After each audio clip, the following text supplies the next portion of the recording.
Hi, this is Russell Stanhope from teachertrainingvideos.com. Loads of you asking me about breakout rooms. So what I've done is a complete A to Z of breakout rooms. If you follow this video right through to the end, I'm going to give you loads of tips on using breakout rooms, including why it's so important to make sure that you've got the screen share set for everyone, how you can reassign people to breakout rooms, how you actually create the rooms in the first place, how you join a room and listen to what's going on but then leave. I'm going to go through absolutely everything. This is the A to Z of breakout rooms when working with Zoom. Hope the video is useful. If it is, please like it, please share it. That would be great. Teachers really need this stuff at the moment. Please, any comments, leave them below. And if you want to join me, come over to teachertrainingvideos.com, sign up to the newsletter, and maybe join me on my YouTube channel as well. Let's get started.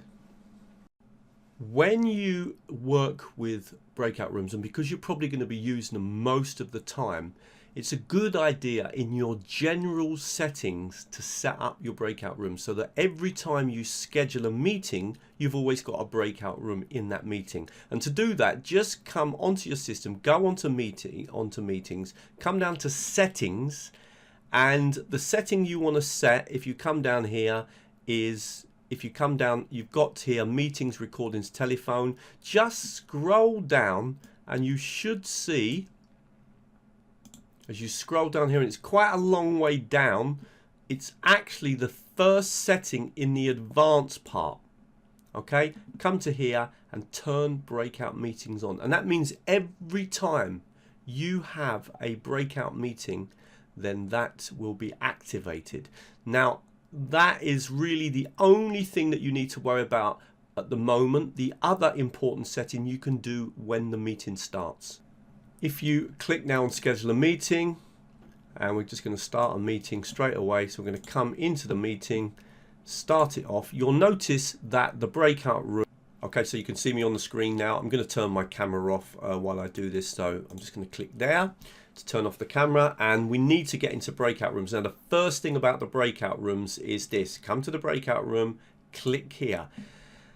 In a minute, I'm going to take you through a live one, but basically it's going to tell you how many participants you've got in the room. So let's say, as an example, you've got 20. It's going to say assign 20 participants into, and you're going to decide how many rooms. So I'm going to do 5 rooms. There's going to be 20 participants, and that will be 4 people in each room. And I normally click on automatically. Now, when you click on the create rooms button, okay, it doesn't mean to say that actually the rooms will start. You need to click on open all rooms, and what you will see here, and you'll see in a live session in a minute that I'm going to show you, is that all of the students will be listed here, and you will clearly see who is in which room. Remember, you've set it automatically.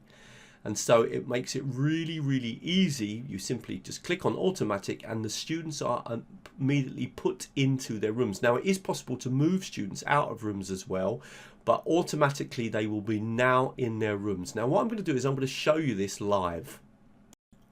So you can see me in a live session here, and I've got 19 participants, and I'm going to divide them into five different groups. Okay, I'm doing it automatically. I click on the button and look what happens. They're all automatically placed in their groups. I don't have to do anything there. I just clicked on automatic and all of the teachers were immediately put into their groups. Now all I need to click is on that button there, open all rooms. As soon as I do that, they will be placed in their rooms. Okay, before I move on and actually show you what it's like when I click on the button and move all the people into their rooms, I just want to go through a couple of settings that are really important. When you create the breakout rooms, if you come here and click on it, one thing you've got is some options, and some of these options are really important. First of all, if you always want to put your students automatically into breakout rooms, then choose that option. Sometimes I want to do it manually, so for that reason I don't choose that option. Allow participants to return to the main session at any time. That's a really important choice. With adults, I always have that on because I really don't want to force adults to stay in their breakout room. So if they want to leave and come back to the main room, they can click on the button at any time they can leave. If I'm working with young learners, I may turn that off. so that they have to stay in the breakout rooms until I close the breakout room. So really important button.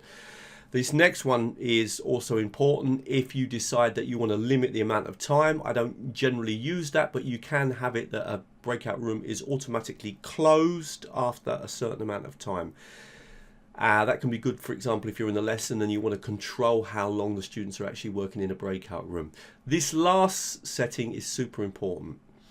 When you close a breakout room and bring everyone back to the main room, it's very rude if you click on the button and suddenly you just leave the room. So there's a counter that will kind of warn the people that they're going to be leaving the breakout room. And what you can do is maybe give them, 60 seconds is often too long, about 30 or 15 seconds, so that when you say close breakout rooms, there's kind of 15 seconds to finish off the discussion and then come back into the breakout room. 30 seconds might be more appropriate. So I would recommend that you always set that. So those settings, those options are really, really important. Right, let's get back now and actually move into our rooms and see how it all works. So now you can see I'm going to click on the Open All Rooms tab, and immediately you can see now that the students have all been moved into their rooms.